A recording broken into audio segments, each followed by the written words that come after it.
आज भारतीय जनता पार्टी शिक्षक आघाडी व समन्वय फाउंडेशन ह्या संयुक्त विद्यमाने वसंत स्मृती आदर्श शिक्षक पुरस्कार आयोजित केलेला आहे आणि या प्रीत्यर्थ सर्वप्रथम मी स्वर्गीय लोकनेते वसंतरावजी डावखरे साहेब यांच्या स्मृतीस अभिवादन करतो। कार्यक्रमाला आपल्या उपस्थित असणारे की ज्यांनी आताच डबल हॅट्रिक या विधानसभेच्या इलेक्शन मध्ये केली ते आपल्या सगळ्यांचे लाडके आमदार माननीय संजयजी शेखर साहेब, कार्यक्रमाचे स्वागत अध्यक्ष माननीय निरंजनजी डावखरे साहेब, उपस्थित मंचावर सर्वच मान्यवर, मंचासमोर असणारे सर्व मान्यवर, गुरुदेव कार्यकर्ते, शिक्षक शिक्षकेतर कर्मचारी, सर्व संस्था चालक, विद्यार्थी विद्यार्थिनी आणि पत्रकार बंधू भगिनी, आज खरं म्हणजे एक आनंदाचा क्षण आहे।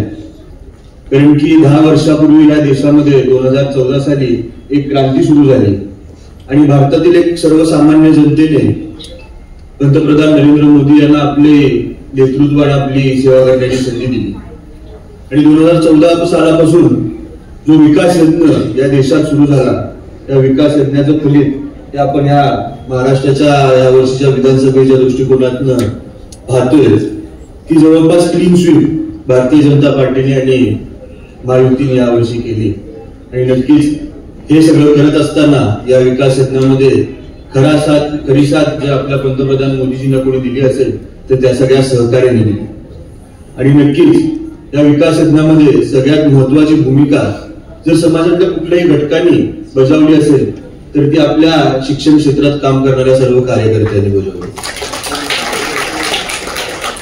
मोदीजींचं स्वप्न असं होतं की आपण विकास करत असताना भारत देश हा सगळ्यात तरुण देश आपल्या जगात आहे आणि जागतिक शक्ती जर आपण शक्तिस्थान या भारताला बनवायचं असेल तर आपल्याला असणारा प्रत्येक युवक या युवकाच्या हातात चांगल्या प्रकारे मनगटात त्याच्या ताकद द्यायला पाहिजे आणि म्हणूनच ह्या सगळ्या मोदीजींच्या कार्यामध्ये आपल्या देशाच्या विकासामध्ये जर आपण बघितलं तर सगळ्यात मोठी भूमिका जर कोणी बजावली तर ती सगळ्या शिक्षकांनी आणि गुरुदेव कार्यकर्त्यांनी बजावली।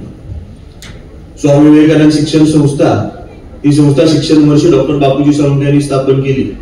शिक्षण महर्षी डॉक्टर बापूजी साळुंखे एक स्वातंत्र्यवीर सैनिक होते आणि मिळालेल्या स्वराज्याचं सुराज्य करायला पाहिजे त्यासाठी या स्वामी विवेकानंद शिक्षण संस्थेची त्यांनी स्थापना केली आणि आपल्या सगळ्या शिक्षकांना ते गुरुदेव कार्यकर्ते म्हणून प्रेरित म्हणजे संबोधायचे। आपण म्हणतो सर, मॅडम, शिक्षक या कुठल्याही पद्धतीने त्यावेळी शिक्षण महर्षी बापूजी आपल्या शिक्षकांना संबोधायचे नाही तर गुरुदेव कार्यकर्ता। त्याचं सगळ्यात महत्वाचं कारण म्हणजे मगाशी प्रस्तावना करत असताना त्यांनी सांगितलं सूत्रसंचालकांनी की गुरु ब्रह्मा गुरु विष्णू गुरुदेव महेश्वरा गुरु साक्षात परब्रह्म तस्मै श्री गुरुवे नमः। गुरुला आपल्या भारतीय संस्कृतीमध्ये देवाचं स्थान दिले आहे।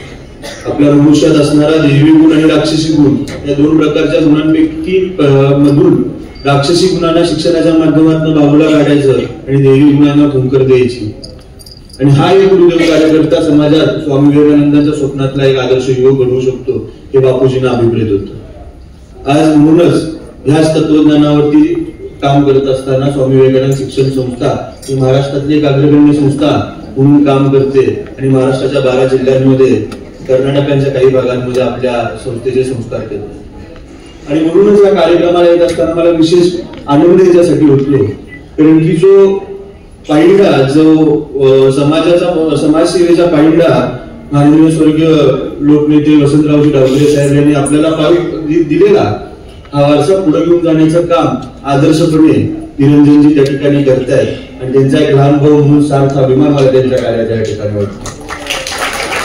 नक्कीच निरंजनजी, काल ही संस्था तुमच्या पाठीशी भक्कम होती, आजही ती पाठीशी भक्कम आहे म्हणून उद्या देखील स्वामी विवेकानंद शिक्षण संस्था तुमच्या पाठीशी अशीच भक्कम उभी असणार आहे आणि माननीय साहेबांचं काम हे पुढे घेऊन जात असताना तुमच्या खांद्याला खांदा लावून मी देखील त्या ठिकाणी काम करणार आहे।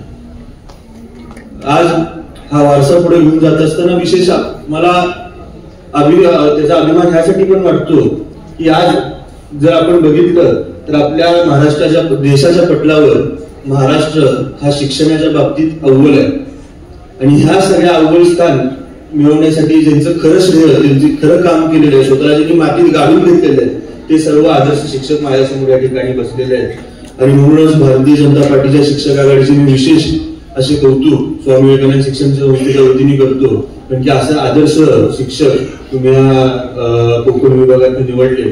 कोकण विभागाची खूप विशेष अशी भूमिका या महाराष्ट्रात राहिलेली आहे. कोकणाने महाराष्ट्राला नवरत्न दिलेली आहे. रत्नाची खाण म्हणून या कोकणकडे आपण बघतो आणि ह्यातला शिक्षक हा आदर्शच असला पाहिजे या भूमिकेने वसंतरावजी डावखरे साहेबांनी या पुरस्काराची सुरुवात केली.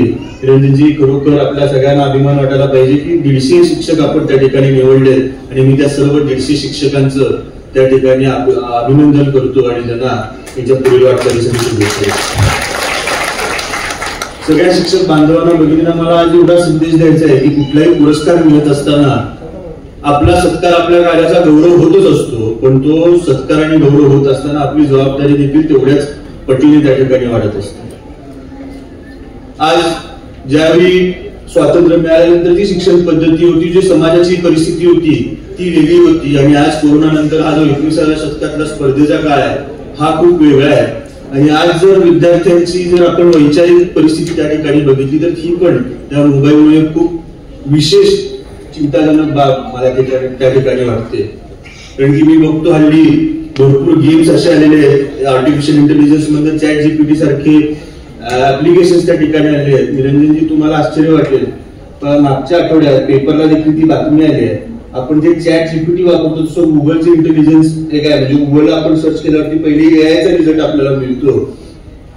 तर एका माणसाने त्या इंजिनियर असणारा जॉबलेस माणूस होता, त्याने त्याचे प्रॉब्लेम त्या ChatGPT वर टाकल्यावरती त्यांनी त्याला सल्ला काय द्यावा त्या GPT बॉक्सने, तर तू आत्महत्या करतो.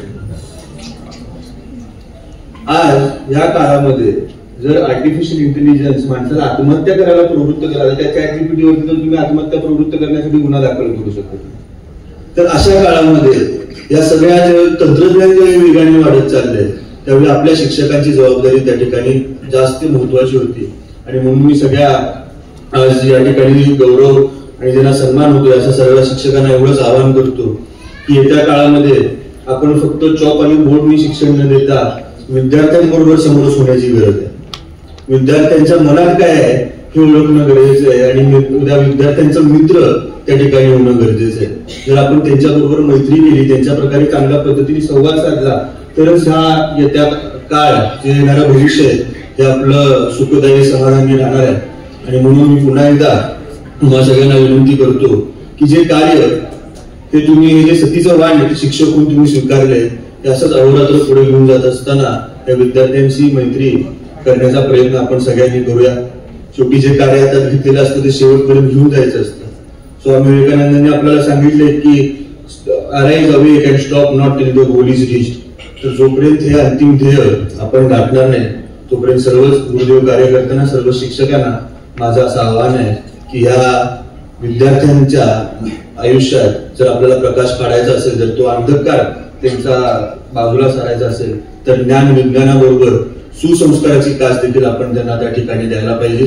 तर या सर्व कार्यासाठी मी पुन्हा एकदा सर्व वसंत स्मृती आदर्श शिक्षक पुरस्कार विजेत्या सर्व शिक्षक, शिक्षकेतर कर्मचाऱ्यांना, संस्था चालकांना मी या मंचावर त्यांचं अभिनंदन करतो. त्यांच्या पुढील वाटचालीस पुन्हा एकदा शुभेच्छा देतो आणि या मंचावर मला बोलण्याची संधी दिल्याबद्दल संयोजकांचे त्या ठिकाणी मनापासून आभार मानतो आणि थांबतो. धन्यवाद. जय हिंद, जय महाराष्ट्र.